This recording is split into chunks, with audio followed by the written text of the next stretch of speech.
Hello, everyone out there in YouTube world, friends and subscribers. Kernel of Wisdom back again. Um, this is going to be another quick response to Ms. Drama Bitches Politics.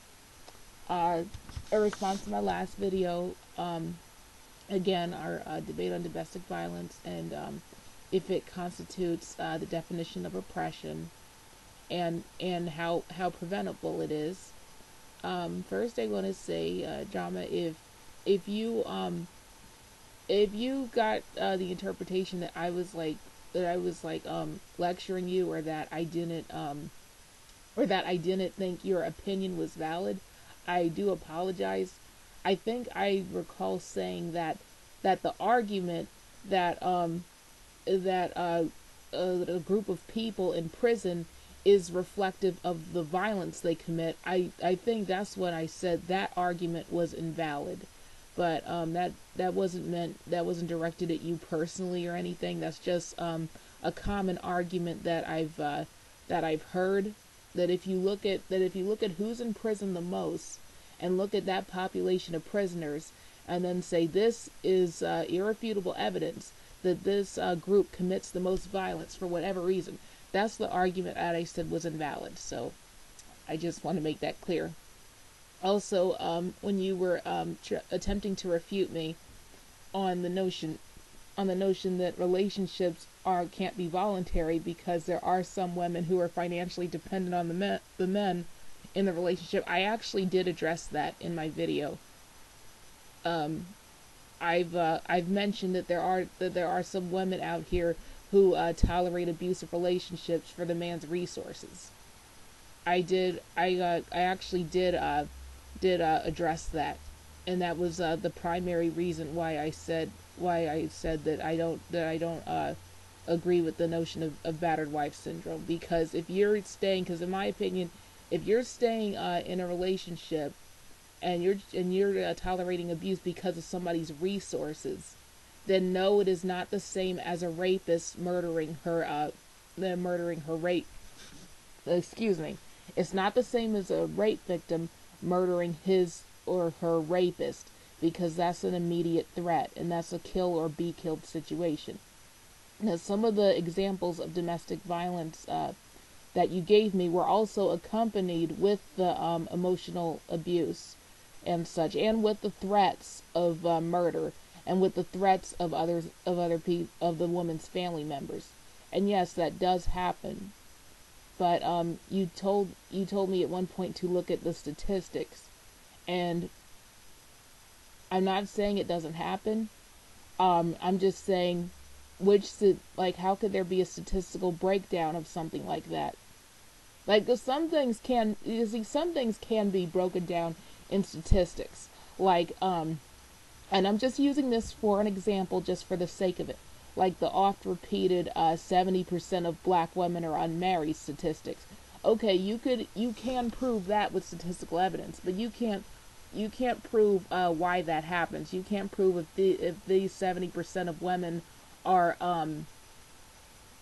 lesbian, or if they're widows, or if they're in a committed relationship, or a lot of the people of this statistic are like under 18. I think I've heard once. So they actually include the teenagers, and teenagers, most teenagers really aren't supposed to be married for a myriad of reasons.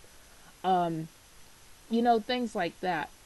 So when you tell me to look at the statistics that support your evidence that most domestic violence victims genuinely try to leave, I'm only finding that questionable, because I don't see how anybody could how statistics can be produced from that.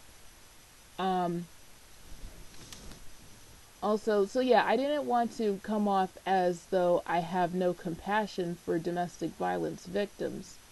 All I was saying is that some women do stay in the relationship because of the whole resources thing, which you addressed to me, like having the money, or being trapped with the children. And that's an interesting comment you made about being trapped with the children. Why are women let's say that you're right. Why are these women producing children that they can't take care of, or that they can't take care of with a man who's not abusive? Why is that? Why is that happening? And you also mentioned some women don't know enough about their bodies to use proper contraception, so how could they not know about, abuse centers or women's shelters? And again, whose fault is that? Like, whose fault is that? I'm just saying, you know. But yeah, I didn't want to come off as if though I don't have any compassion for domestic violence victims. I was just focusing on the textbook definition of violence, of domestic violence alone, and that is putting your hands on somebody. Now, sometimes it does escalate to attempted murder, or threats of murder, or threats of murdering the victim's family. Sometimes it does escalate into that, but I was just mainly focusing on the textbook definition of it, not what often happens or what usually happens, just that alone. So if it came off as I lacked compassion or I was being robotic, that's why I was just focusing on the literal definition of it. What else? You said that you were going to do a part 2 to my response.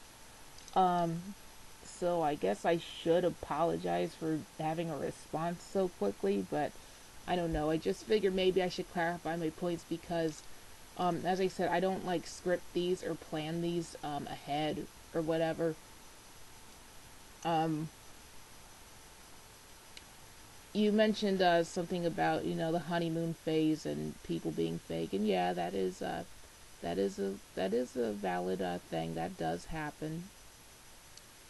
Now, you also mentioned about, sometimes the cops don't care. As I said, yes, you do have some cops that are corrupt and whatever.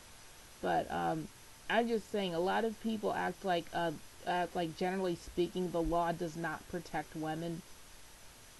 And that if domestic violence cases aren't taken seriously, or they're not usually in the women's favor, and from what I've seen, that really isn't true. But yeah, the reason why I left out the other factors that you mentioned in regards to domestic violence, such as the mental abuse, or the threats of murder, is the reason why I did it is because typically that's not very common. From what I've seen, that's not common. Like, if domestic violence is common for both male on female and female on male, but the threats of murder usually aren't. What I do see a lot is sometimes women will provoke the men to hit them, which does not make it okay. If she did not put her hands on him, and he puts his hands on her, or uses the weapon, that doesn't make it okay. That's not excusing it or making excuses, because assault is assault. No matter what provokes it, no matter why you did it, assault is assault, and it is punishable. So, not making excuses. I'm just saying a lot of times the woman knows that the man will go to jail immediately if he socks her in the eye, and she'll go out of her way to provoke that because she wants him in prison. That does happen too. But in regard to what you were saying about stay-at-home moms or single moms being oppressed because the man who's assaulting them has control over the finances. Again, whose fault is that? Why is this person producing children that they can't take care of with a reasonable partner? With a partner who actually has parenting skills, with a partner who's not abusive. And why doesn't we have to look at that aspect. That's not to say that these women deserve their situation, but a lot of times, a lot of this is preventable if some personal responsibility is taken into account. Even the example you used about someone being on a date and then they slip a a drug in the drink or whatever. I remember back when I was in high school, we would watch we would watch like these PSAs about going to clubs or going to parties, and how you should always take your own drink, preferably a bottle of water, because that happens. You know, so again, I'm just saying a lot of these situations are avoidable if some personal responsibility and accountability is taken into consideration. And also, yes, I wasn't trying to minimalize or undermine your own experiences or opinion, because my opinions on situations are from my experiences as well, and my experience knowing domestic violence victims, and knowing women who put themselves in situations like this. So if it seems like I lack compassion or whatever, or I'm being cold, that's really not it. I just know that a lot of what you were talking about is an extreme thing that typically doesn't happen much.